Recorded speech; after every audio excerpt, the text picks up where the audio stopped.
Bonjour monsieur, je m'appelle Traoré Benjamin, je suis technicien en robotique. J'ai étudié l'électronique en Côte d'Ivoire et je suis venu en Allemagne où j'ai continué mes études. J'ai étudié la robotique. La robotique, c'est l'informatique industrielle et les automatismes. Bon, après ça, j'ai travaillé ici près de 32 ans. Maintenant, je vais retourner en Afrique pour pouvoir réaliser mon projet. Donc, je suis à la recherche d'un partenaire. J'ai moi-même construit mon projet. C'est une couveuse. J'en avais déjà parlé dans la première vidéo. Maintenant, je vais vous présenter le matériel que j'utilise pour travailler, pour construire ma couveuse et tout ce que j'utilise pour pouvoir réaliser mon projet. Bon, là, sur ma table ici, je vous présente les différents éléments avec lesquels je travaille. On a là, par exemple, ça c'est des pinces pour pouvoir confectionner les câbles. Avec ça, on confectionne les câbles. Par exemple, si je prends ce câble-là, je veux le brancher sur un appareil. Si je veux le brancher dans cet élément-là, ici. Ben, je veux le mettre sur le contacteur qui est ici. Donc, il faut qu'il soit confectionné. Parce que là, je l'ai dénudé, j'ai enlevé le plastique. Il reste maintenant les fils qui sont là. Mais comme ça, il peut pas fonctionner. Donc, il faut que je mette des embouts là pour que le câble soit bien confectionné. Donc, ça sert ces éléments qui sont ici. Celui-ci, par exemple, c'est pour confectionner ce câble. Quand je mets ici, vous voyez, le câble il est bien confectionné. Là, c'est industriel. Là, c'est ce câble-là, on peut l'utiliser comme cela.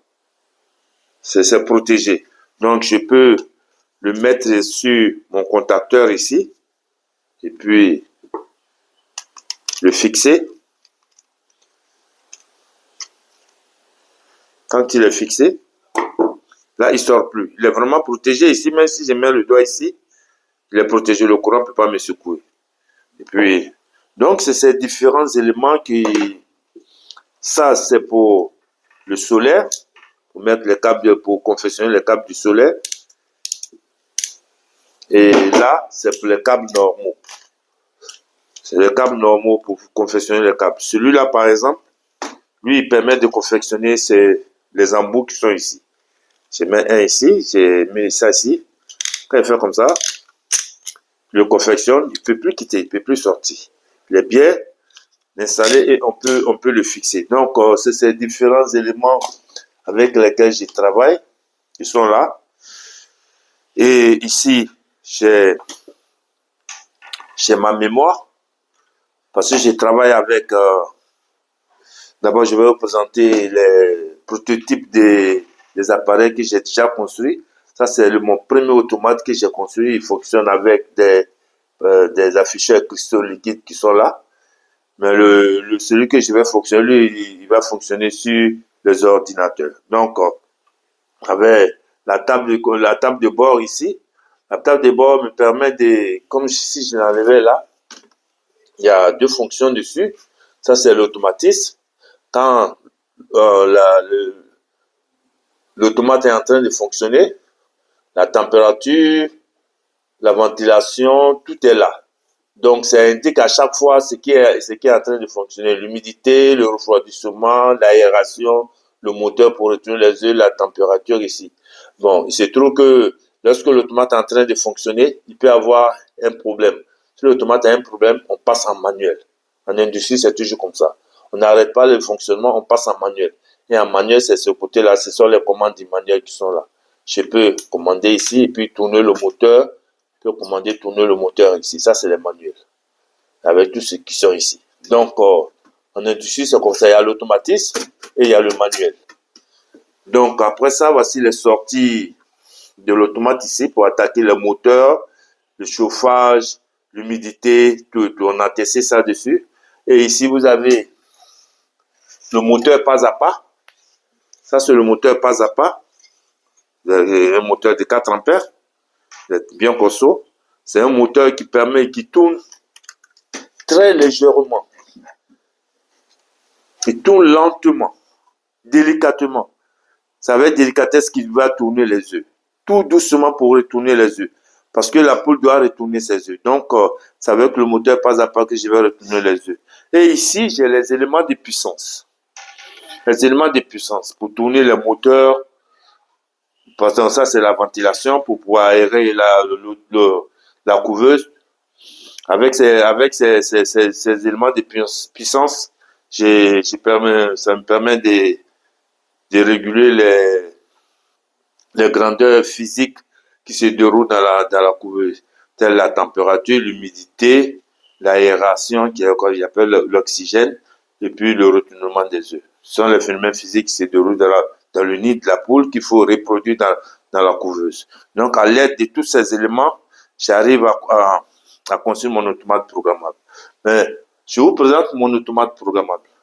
C'est l'élément principal. Parce que on l'utilise ici, c'est un ordinateur qui est là. Il est comparable, il est le même que l'ordinateur des tables, l'ordinateur portable, c'est le même. Il y a le microprocesseur qui est ici. Il y a la mémoire qui est là. La mémoire qui est là. La mémoire est ici, la mémoire des programmes, et ici, c'est la mémoire des données. La mémoire des programmes, je l'ai mise ici. Elle est ici. La voici qu'elle est là. Elle est ici. Ouais. C'est la mémoire des programmes. Donc, cette mémoire des programmes, il faut la programmer pour l'installer ici. Si la mémoire des programmes est installée ici, d'abord, avant de la programmer, je dois l'effacer. Je dois effacer le programme qui était dedans. Là, il y a un programme dedans. Donc, il y a une fenêtre ici. Je mets la fenêtre ici. Je mets la fenêtre là. Et je mets l'appareil en marche. Et ça va effacer toute la mémoire. Lorsque la mémoire est effacée, maintenant, je peux la programmer. Donc, je vais utiliser le programmateur qui est là. Je le mets ici. Je mets ma mémoire ici. Et je branche sur l'ordinateur. Quand je branche sur l'ordinateur, je vais vous présenter comment ça se passe là-bas. Oh. Là. Je vais vous montrer comment ça se passe pour pouvoir charger la mémoire. Une fois que j'ai chargé la mémoire, c'est-à-dire j'ai mis mon programme dedans. C'est-à-dire la température, l'humidité, le retournement des œufs et l'oxygène. Combien de temps ça va passer pour que tous ces phénomènes se déroulent. Tout est programmé dedans. Donc, le microprocesseur là, lui, je vais enlever la platine.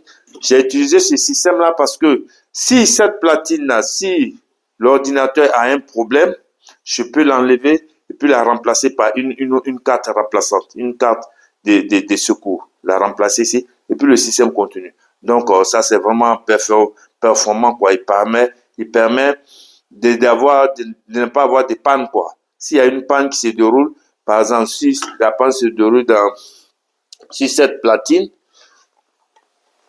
qui est l'interface de sortie. L'interface de sortie, s'il y a une panne dessus, je l'enlève. Je prends une platine de secours, je la remets. Et puis le système continue. Dans ce temps, on se met en manuel. Et lorsqu'on a fini d'échanger la platine, le système continue. Donc, on peut le réinstaller là. Et la mémoire, ça c'est ça l'ordinateur. Dans le microprocesseur ici, il y a les entrées-sorties qui sont là. Les entrées-sorties qui sont là, ils permettent d'attaquer l'interface. À partir de l'interface, on vient à la puissance. Et la puissance permet de faire marcher la couveuse. Donc, c'est ce qu'on utilise en industrie. Ça, c'est un ordinateur qui est là. Avec ses entrées, ses sorties et son interface qui est là. Donc, il suffit de le mettre dans un boîtier et puis vous n'allez pas reconnaître que c'est ce qui est là, quoi. Il fonctionne. Donc, c'est ça que je vais utiliser pour gérer la couveuse. Et c'est pas seulement la couveuse qu'on pourra utiliser avec ça. On l'utilise dans l'industrie. Permet de tourner des grosses machines et de réaliser les fonctions qu'on veut réaliser dans une industrie. Ça, par exemple, à la Solibra, où on brasse la bière pour pouvoir faire la bière, les mettre dans les bouteilles, remplir les bouteilles, les mettre dans des casiers, tout et tout. Lui, il va réaliser tout. Il suffit de programmer le programme ici et lui, il va lire le programme et puis l'exécuter. Donc, c'est les différents éléments que j'ai ici avec lesquels je travaille. Celui-là, surtout le programmateur. Et puis, l'effaceur des proms, parce que ça, c'est une prom, il efface. Lui, il efface et celui-ci écrit dedans et celui-ci fait fonctionner la mémoire. Donc, à peu près, je vous ai montré à peu près. Ici, par exemple, j'ai mon contrôleur me permet de contrôler la tension, le courant, la tension, les trois là. Ce sont des contrôleurs qui permettent de mesurer la tension, le courant et l'intensité du courant. Donc, avec ça, bon, il me faut tous ces éléments pour pouvoir construire un automate. Pour pouvoir construire ça, il me faut tous ces éléments qui sont là. Et c'est pas fini, j'en ai encore derrière là que je vais vous présenter. Bon, je vais vous parler précisément de l'automate programmable parce que c'est ça l'industrie. Actuellement, nous sommes dans l'industrie actuellement. Donc, je viens ici. J'ai là mon automate programmable. C'est moi-même qui l'ai construit. Et comment je l'ai construit, je vais vous l'expliquer. Voici le schéma ici. Hop là, je l'ai éteint, j'ai éteint là.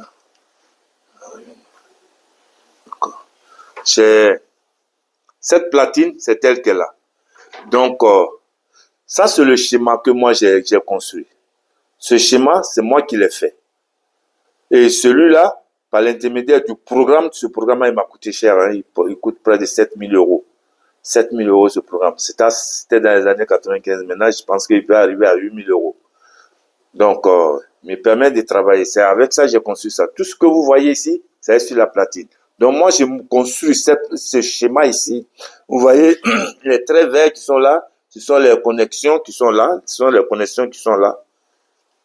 Et quand je clique ici, il me donne la platine, c'est-à-dire cette platine-là. Ça, c'est la partie physique. Et là, j'ai la partie théorique. Là, moi, je l'ai fait ça ici en théorie. Et là, il me donne la partie physique, c'est-à-dire les vrais éléments.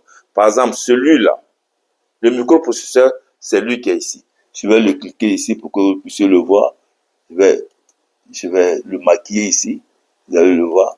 Voici qui est allumé ici. Ça, c'est le microprocesseur qui est là. C'est lui qui est là. Voici là.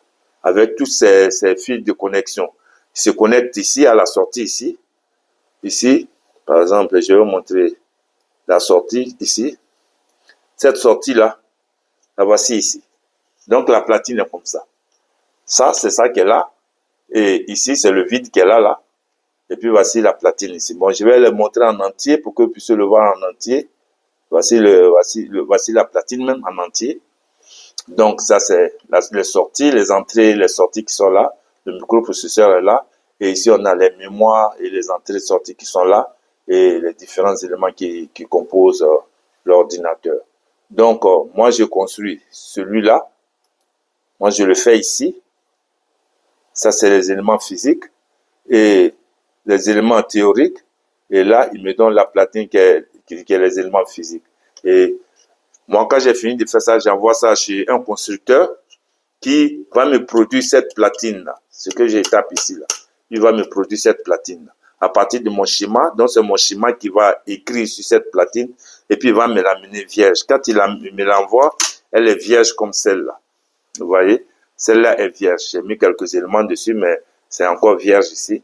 Et c'est à moi maintenant de mettre mes différents composants dessus, de les souder et puis de pouvoir le faire marcher. Donc, j'ai mes éléments ici pour pouvoir faire tout ce travail que je vous présente ici. J'ai les tournevis, les pinces, j'ai ma soudure ici. Ça, c'est la soudure pour pouvoir souder. C'est la bobine de soudage ici qui est là. Et avec tout ce matériel-là, j'arrive à construire mes appareils. Je construis moi-même. Je ne les paye pas. Moi, je ne paye pas, je construis. Je paye les composants électroniques, les transistors, les circuits intégrés, les microprocesseurs. Moi, je les paye. Puis, j'ai fait le schéma ici. Et quand on m'envoie ma platine, je les place dessus, je fais fonctionner ma machine. Donc, j'ai pas besoin de quelqu'un pour construire. Ce que j'ai conçu ici, c'est un ordinateur comme celui-là. C'est le même comme celui-là. C'est un ordinateur comme celui-là. Donc, ils ont les mêmes fonctions. Mais seulement que celui-là, on l'utilise en industrie. Et moi, je suis industriel. Donc, c'est cette technique que je vais envoyer en Afrique pour pouvoir développer l'industrie en Afrique. Ma couveuse d'abord, produire des poussins pour nourrir pour nourrir mes frères qui sont restés là-bas et transformer nos matières premières agricoles et minières. Avec ce système-là, on peut tout faire quoi, dans l'industrie. Donc là, je vous présente quelques éléments ici avec lesquels je travaille. Ça, c'est un oscilloscope qui me permet de construire ces appareils-là. J'ai les signaux ici, vous voyez les signaux qui sont là, bon, c'est les signaux que je peux lire ici pour connaître la valeur de ces signaux-là. Je peux les lire pour connaître la valeur du signal. Si je prends ma platine,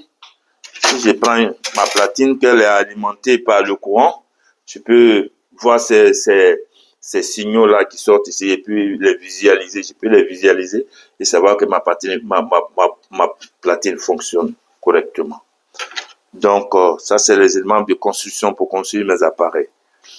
Avec ça, c'est les éléments de construction. En haut, ici, vous avez encore aussi ici une perceuse. Ça, c'est une perceuse, une petite perceuse pour pouvoir percer les petits trucs. Par exemple, quand j'ai fait cela, tu peux bitte sagen Sie diese hast du gezeigt? Ok. Et ça, c'est les platines que moi-même j'ai construit pour pouvoir faire mes expériences. Donc, c'est des alimentations de tension. Je les branche et puis j'ai les tensions de 5, 12 et 24 volts à la sortie ici. Et avec ça, je peux les brancher sur mes platines et puis les tester pour voir comment ça évolue. Donc, ça me permet de percer. Ça me permet de contrôler le courant. Ça, par exemple, je vais l'utiliser sur l'automate programmable qui va fonctionner, c'est-à-dire sur l'armoire qui est là, pour visualiser la tension qui est ici. Ça, il permet de visualiser la tension ici. Bon, ça, c'est une platine d'expérimentation. On a ici des potentiomètres, un transistor qui est là, un circuit intégré. Là, on a une résistance. Là, on a un circuit intégré. Je permets ça ici. Je fais d'abord mes tests. Quand ça marche maintenant, j'envoie ça sur l'ordinateur. De l'ordinateur, maintenant, j'envoie ça sur le constructeur. Et puis, je sors un truc de ce genre-là. Ici, par exemple, j'ai une alimentation stabilisée. Là, j'ai aussi un contrôleur. Ça, c'est un contrôleur de température. Ça me permet de mesurer la température. Donc, j'ai aussi ici une perceuse ici pour pouvoir percer les plus... pour visser. C'est pour ça, c'est pour visser. Pour visser. Bon, là, je vous dis que j'ai à peu près ma table de travail qui est là avec presque tout mon matériel. J'en ai d'autres qui sont dans le quai là. Le quai là, c'est la grange. Dans la grange, il y en a encore d'autres. Bon, comme l'industrie, l'élément principal de l'industrie, c'est l'énergie. Sans énergie, il n'y a pas d'électricité, il n'y a pas d'industrie. Donc, quand moi je vais envoyer ma couveuse en Côte d'Ivoire, quand je vais l'installer et la faire fonctionner, mais quand je vais construire une industrie pour pouvoir transformer les matières premières agricoles de nos cultivateurs, c'est pas avec le courant de l'Afrique là que je vais travailler parce que ce courant-là, à tout moment, il y a des interruptions de courant et ça, avec la couveuse, ça ne marche pas, les embryons vont mourir dans la couveuse. Donc, pour cela, je construis aussi mes panneaux solaires moi-même. Donc, en Côte d'Ivoire, l'industrie a besoin de l'énergie. Donc, avec mes panneaux solaires, je vais arriver à produire de l'énergie pour mon industrie. Donc, je vais vous présenter les panneaux solaires que j'utilise ici. J'ai ici mes panneaux solaires qui sont là. Je pense que vous les voyez. Bon, ici, par exemple, ici, on a une lumière ici, là. La lumière qui est là, c'est la lampe qui est là qui donne cette lumière-là. Donc, elle n'est pas importante. Donc là, j'ai deux panneaux solaires de 320 watts chacun. Donc, ça peut me donner, celui-là me donne 12 ampères, celui-là me donne 12 ampères. C'est déjà pas mal. Et ici, j'ai la batterie pour pouvoir charger la batterie, de sorte que dans la journée, La couveuse marche avec les panneaux solaires et la nuit, il marche avec la batterie. Mais ces trois éléments-là fournissent une tension continue. C'est-à-dire, il y a le courant alternatif et le courant continu. Par exemple, l'ordinateur, là, il utilise le courant alternatif. Les ampoules qui sont là, ils utilisent le courant alternatif. Mais celui-là, il fournit le courant continu. Donc, il faut transformer ce courant continu en courant alternatif. Donc, c'est avec des circuits électroniques que j'ai fait ça. Moi, je suis électronicien de formation. Donc, c'est avec les circuits électroniques que j'ai permis de transformer le courant continu en courant alternatif pour que ça puisse marcher sur les ordinateurs et sur les trucs. Donc, là, j'ai encore là un élément ici, c'est le pare-foutre. Celui-là, c'est un pare-foutre. C'est-à-dire, s'il y a un éclair, par exemple, il pleut, puis il y a l'éclair qui envoie une tension très élevée sur mes panneaux solaires, lui va récupérer cette tension très élevée et puis la ramener à la terre pour protéger mes appareils. Donc, c'est un élément de protection très important dans le montage des panneaux solaires. Il faut toujours protéger les panneaux solaires contre les foudres. Donc, ça, c'est l'élément de pas, c'est un pare-foudre qui est là. Et là, j'ai les éléments aussi pour, ça c'est pour les enclencher, pour les mettre en marche, pour les couper. Et là, j'ai des contacteurs pour pouvoir relier soit les différents éléments que je vais monter dans le distributeur d'énergie. Donc, j'ai moi-même, je construis l'énergie pour l'industrie, je construis l'automate programme pour l'industrie. Donc, à peu près, j'ai pas besoin de grand chose pour mettre une industrie au pays, quoi. Mais il suffit d'avoir mes éléments, de les monter moi-même, et puis mon industrie va fonctionner, quoi. Donc, je voulais vous montrer ces différents éléments pour vous dire par où je suis passé, mes investissements que j'ai mis dans tout ce matériel. Moi, ça m'a coûté beaucoup d'argent. Maintenant que j'ai fini tous les tests, tous les prototypes sont en fonctionnement, j'ai besoin maintenant des fonds pour réaliser les versions finales maintenant. Pour réaliser les versions finales, il me faut de l'aide. Donc, j'ai fait ces vidéos pour pouvoir les présenter à des investisseurs ou aux États africains qui puissent me financer, ou bien s'il y a des Occidentaux qui veulent travailler avec moi en Afrique, ils sont les bienvenus pour qu'on puisse aller travailler en Afrique. Là, par exemple, j'ai une dire d'anti-retour, c'est pour les panneaux solaires, lui permettre de protéger la batterie, pour ne pas que la batterie transmette son courant au panneau, parce que quand le panneau n'a pas d'électricité, il a tendance à tirer le courant de la batterie. Donc, on met entre eux l'anti-retour qui bloque le courant qui va partir de la batterie au panneau solaire. Sinon, le panneau solaire risque de se griller, de se gâter rapidement. Donc, c'est un élément de protection. Lui, il est là aussi. Donc, j'ai les câbles ici. Il y a les câbles de phase ici. De phase et puis neutre, et puis phase neutre, et puis la terre ici qui sont là. Donc, on peut directement brancher ça. Et les circuits de protection, parce que la batterie, quand elle fonctionne, elle se charge jusqu'à 24 volts. Elle ne doit pas atteindre les 26 volts. Non. Donc, alors que si tu ne mets pas un circuit de protection, lui, il va continuer à charger la batterie.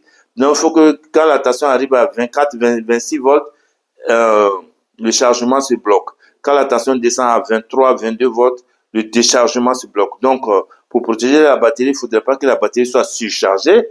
Il ne faudrait pas qu'elle soit profondément déchargée.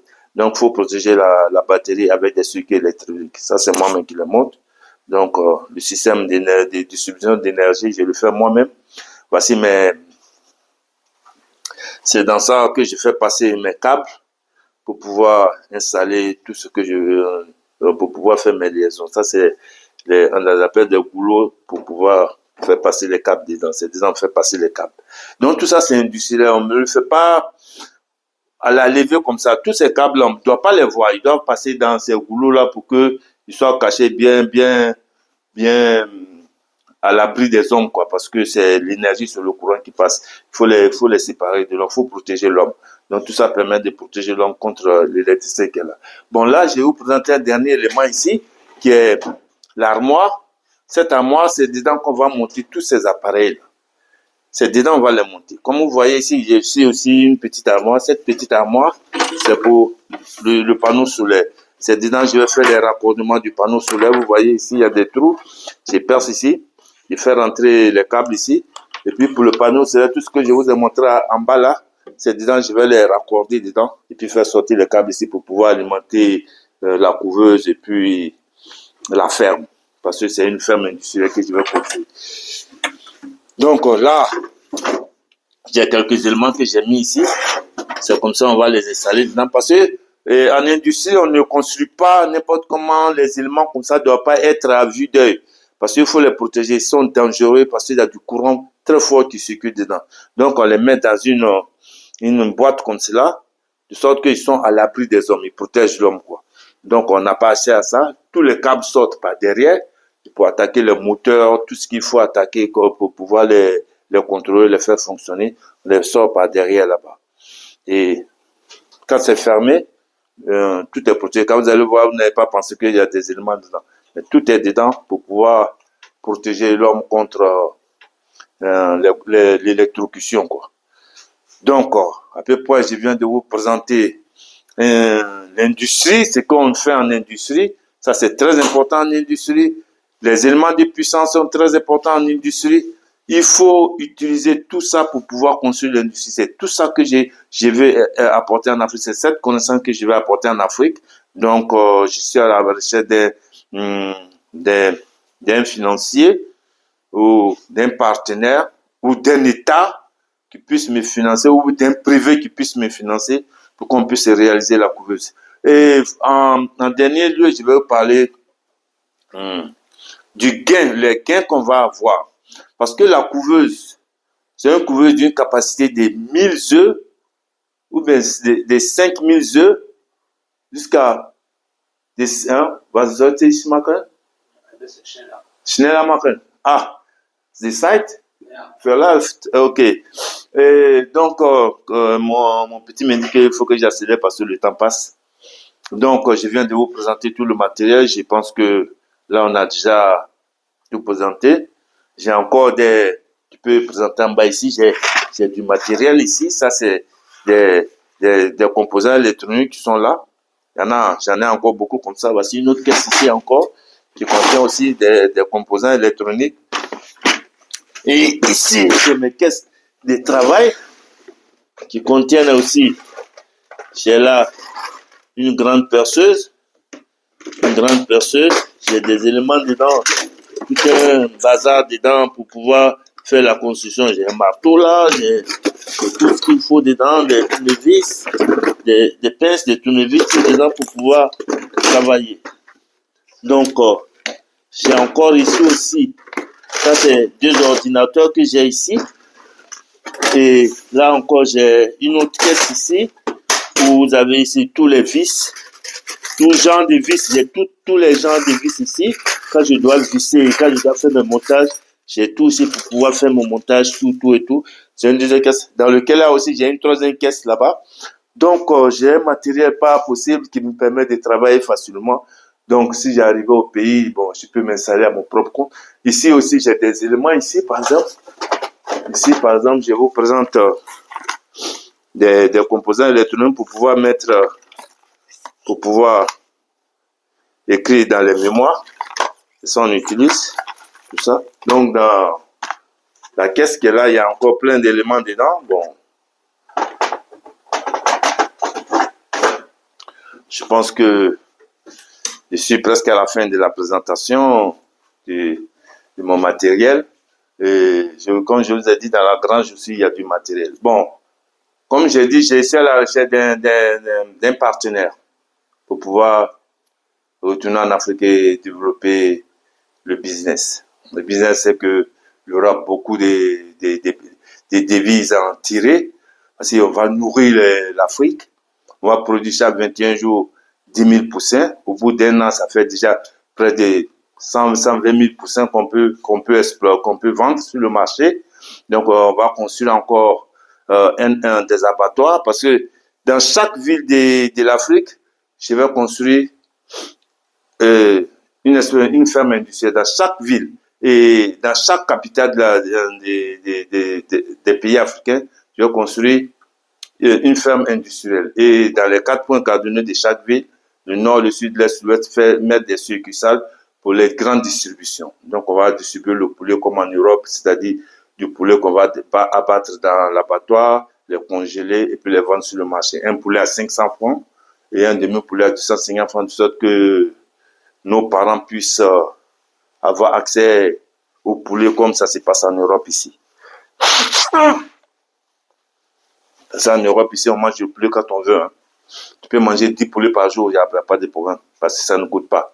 Donc, je vais arriver en Afrique avec cette technique-là pour pouvoir produire de la viande pour mes parents, pour nourrir mes parents. Et après ça, on va passer à la transformation des matières premières, le maïs, l'igname, le manioc, tout qu'on a là-bas, les transformer en produits finis pour qu'on puisse les vendre facilement sur le marché. Bon, je pense que je vais vers la fin de la deuxième vidéo. Ça, c'est la deuxième vidéo. Et mon numéro de téléphone, c'est le 049 171 568 99 50. J'avais ma plaque là que je pouvais l'écrire dessus. Je sais pas où je l'ai mise, elle est là. Voici mon numéro de téléphone. Mon numéro de téléphone et puis mon adresse. Pour celui qui veut me contacter, qui veut avoir de plus amples informations sur ce que j'ai fait. Je suis disposé à le recevoir. Vous pouvez m'appeler à tout moment. Vous allez m'avoir. Et puis, on va prendre le contact pour pouvoir... C'est mon email qui est là et puis mon numéro de téléphone qui est là. Donc, vous pouvez me joindre à tout moment. Ok, je vais vous laisser pour une prochaine vidéo. J'ai l'intention de convoquer d'inviter des amis ici, des ingénieurs, des sachants, des hommes qui ont des projets pour l'Afrique. Et on va essayer de discuter comment on peut ensemble créer une association pour panafricaine de la diaspora pour pouvoir transformer nos idées en Afrique ou nos projets de les réaliser en Afrique. Bon, les amis, je vous laisse et puis je vous dis à la prochaine vidéo. Merci. Au revoir.